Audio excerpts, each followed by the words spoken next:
Aitziber Salinas, egunon. Egunon. Zer moduz? Ondo, Oporrak bai? Bai, oporrak bai. Eta izan dituzu, ados. Eta Eusko Ikaskuntzan, urte osoko erritmo berean jarraitzen duzu lanean udan, edo... Eusko Ikaskuntzan, gelditu egiten da jarduera abuztuan, abarten gainera, bai. Gauzatxo batzuk egiten dira, eta ikerlariek lanean jarraitzen dute, hori esan beharra dago. Hori seguru, baina etengabe. Eusko Ikaskuntzako bulegoak itxita daude. Ados, bai, badakigu, egia esan bulego asko egoten dira itxita edo erdi itxita. Hori da, persiana jetxita, behintzat bai. Baina lanean alatok zuzen. Hori da. Ados, eta horren adibide, bentsez zaitugula gaur, ezta? Gaur ondare ez materialari buruz hitz egin nahi dugu, eta hori dela eta beste lankide bat gonbidatu dugu amarunera, ezta? Urkiri Salaberria daukagu gurekin, egunon, Urkiri. Egunon. Ondare ez materialaren garrantzia aldarrikatzen. Da bilena, herririk herri, txokoz txoko.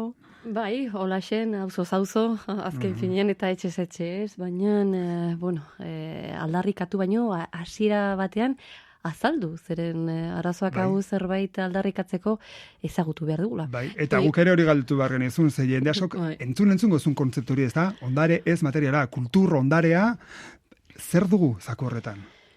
Bueno, oraindikan ez da behatzen aia eta, ikerlarien artean, azken finean UNESCOko kontua da.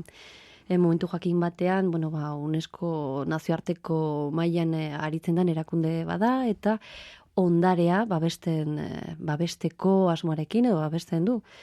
Normalki, oso zagunak egingo zaizkigu izendatzen dianean ondare materialak edo ondare munduko ondareak, patrimonio mundial esaten dena, ezagunago agian guretzako. Baina konturatu zian, gehiengoa zala zerbait materiala, edo fisikoki heltzerik, edo gutxienez neurtzerik zegoen, edo muga bat jartzeko, espazio bat, edo eraikin badanean, edo... Fisiko horretan. Claro, tangible, baina han baita ere sartzen ga termino, espinoso hoietan. Eta ez materiala atera zan, berria da, berez, 2003an esan zuten zerbait inbertzutera, eta 2006an ja hasizian konbentzioak bereziak ondarez materiala, inmateriala baita ere. Babesteko eta 2008an hasizian ja zerrenda bereziak egiten, mota ontako ondarea errekonozitzeko edo ezagutzeko edo babesteko. Eta zer da, Urki? Labur, edo gutxi gora bera. Zer da, edo adibide batzuk emanez hobeto lertuko dugu, ez da?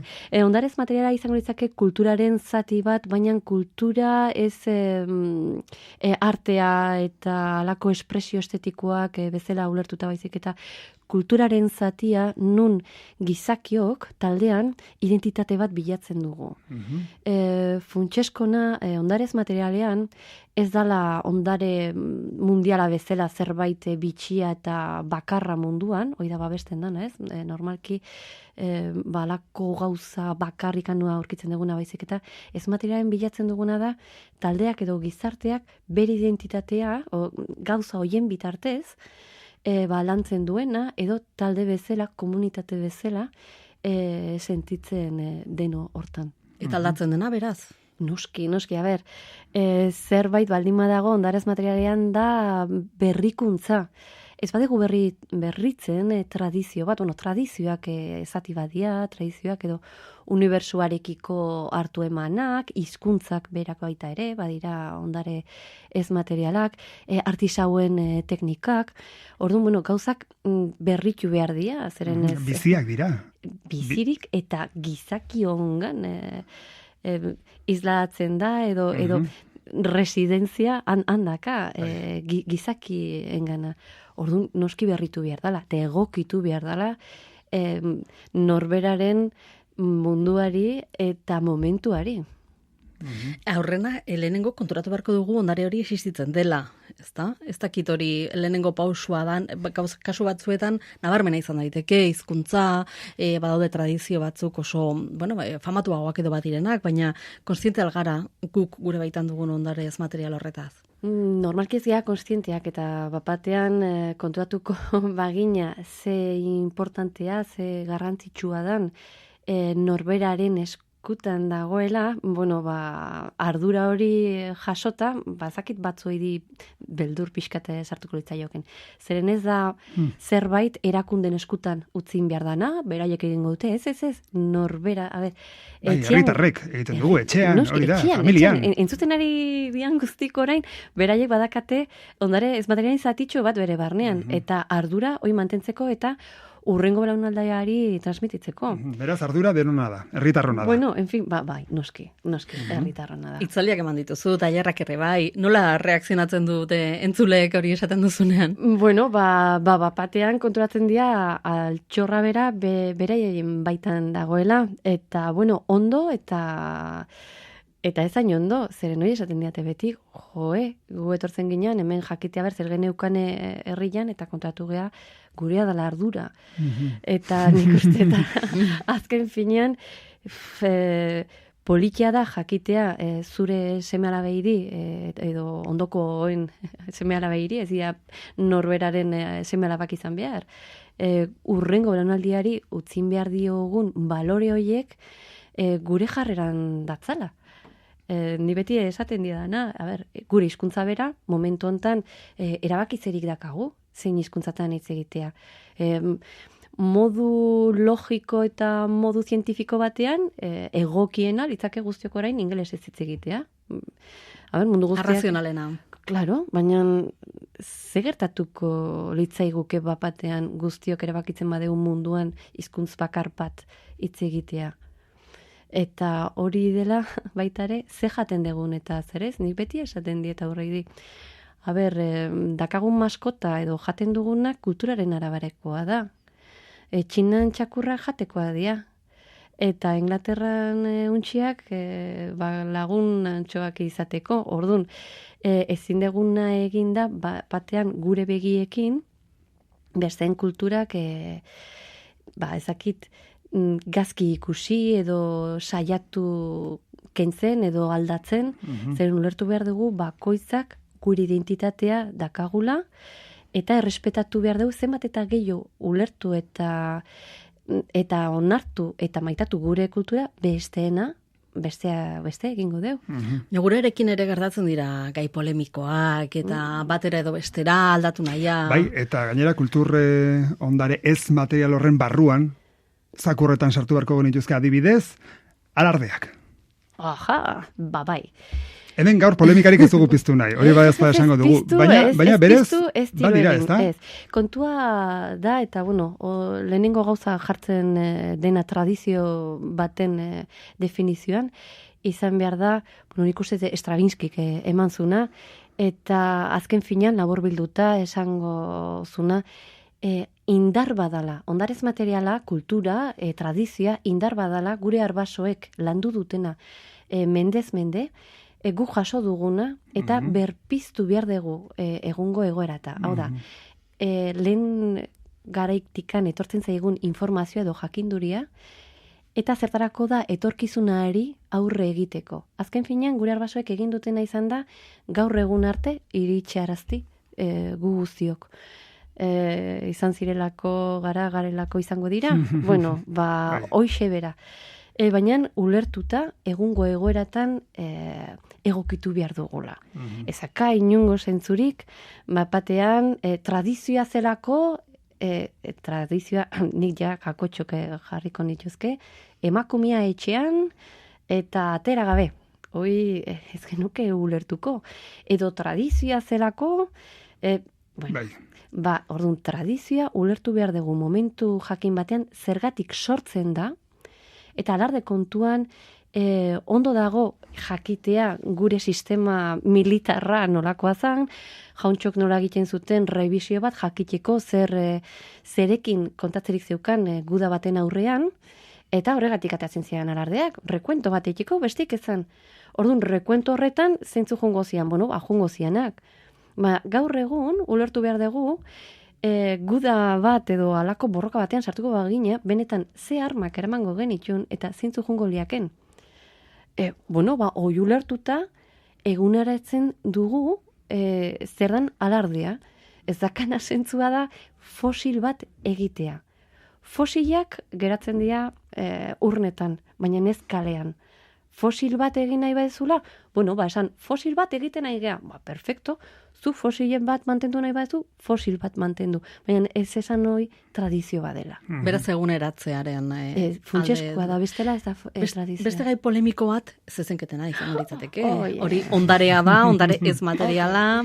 Vale. Azken aldian, baino gehiagotan aipatu du gainera zezenketen kontua. Hala, aktualitateak hala eskatzen zelako eta 10ean bertan horri buruz hitz egin berri dugu. Bai, sartu beharko genukezaku berean, ez da? Bueno, gauza bera, ulertu behar dugu, Grezia eta Roman edo egiten zituzten, edo Minotauron inguruko historia, edo nondikan datorkigu zezen baten aurrean persona bat ibiltzea, alako kristalezko jantzi batekin, ulertzen dugunean nondikan ateratzen dan, zer egiten dan, nolakoa dan kontestuak, nola juten dian kontestuak aldatzen.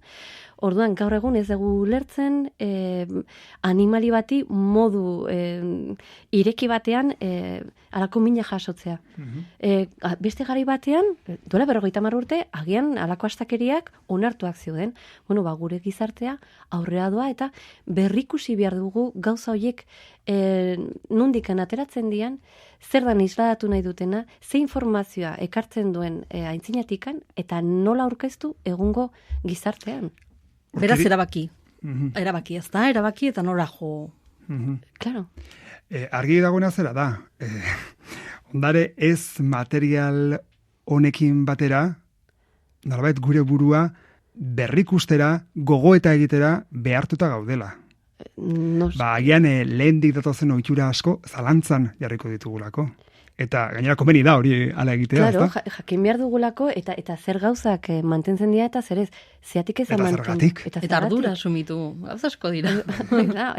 Ni beti eta hitzaldi horietan, beti etxeko lanak jartzen diet, hitza hitz, Euskaldunen hitza hitz, hizkuntza oso ondo dago, baina hitza hitz, nire aitonak bazekan hori, zergatik bapatean galtzen ari da Euskaldun batek esaten duena, ez izatea alako indarra edo behar izatea paper batzuk eta notario bat. Guk Euskalduno beti egin deguna izan da hitza ematea eta hori betetzen zen. Bueno, hori da alegia, adibide bat, eredu bat, berreskuratzeko guztion eskutan dagoena eta erreixa esaten dene. She said, let's take a ride, just step inside before we get older. She's got eyes in the back of her head, looking side to side and over her shoulders.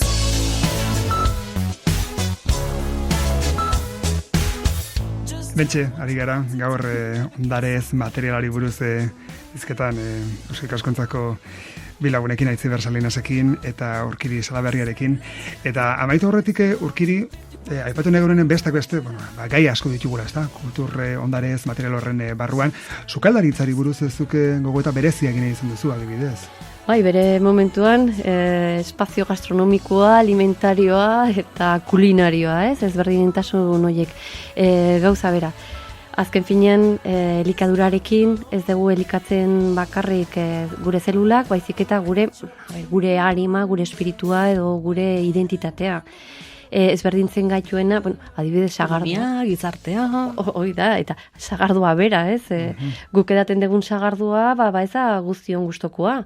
Baina guk Euskalduno bezala, alako ikastasuna eta txinparta eta guztien zegut, edo zeini, ematen diozu edari hoi, eta ostras, hasieran kostatuko zaio. Agian gure izaren parte direlako mikastasuna eta txinparta ere. Bueno, edo agian txinparta horrek ematen digu gure izaera, ez? Gozotzen ari da baita sagardua. Aldatzen ari da, bizia da. Noski, hoi beti. Ez, gastronomian noski esan deguna. Alde batetik bai jaten deguna, bai nola jaten dugun, eta noski hemen akagula gastronomia tenpluak, baina izar Michelinak gogoratu, frantsesak diala, orduan frantsesen irizpidetan. Eta hori ez materiala da, edo materiala, edo... Denetarik. Eta negozio. Bai, zagoz asko. Hoi, azkenean, ezin da banatu edo separatu ez materiala eta inmateriala eta materiala. Dana badoa. Eta azken finean, bilatzen duguna da, alde fisikoa, alde simbolikoa edo gizartekoa eta norberarena. Orduan, han hiru ardatz edo hiru materialidadea zeren norberarena badago, badago zure taldearena eta badago baita ere azken finean zer dan dakazuna. Orduan, zaila da sailkatzea bai. Tira, uste dute gogoeta bentsate egin dugula, ezagutu dugula pixka bat, hobeto edo modu zehatzagoan. Eta ardura sumitzeko ez dakit, abuztu goiz baterako. Bueno, ondo, ondartzan, nolan, lasai, pentsatzeko. Itxasoa. Hori da, hor bentsate izango dugu behar dugun lasaitasuna horlako gai buruz hitz egiteko, pentsatzeko, gogoeta egiteko. Erabakitxo batzuk hartzeko, zer hartzen dudan, zer ez. Bueno, hor geratzen da. Deskonektatzeko ere bai, eskubidea ere hortxe dakago, Baina estimatzen dizugu benetan bi honetorri zana, Urkiri Salaberria, eskerrik asko. Mi esker zoidi. Horren arte, eta Aitziber Salinas, zurekin ere, oraindik izango dugu, beste itzorduren bat uda honetan. Bai, berala, kuriko dugu elkar. Mi esker. Berarte.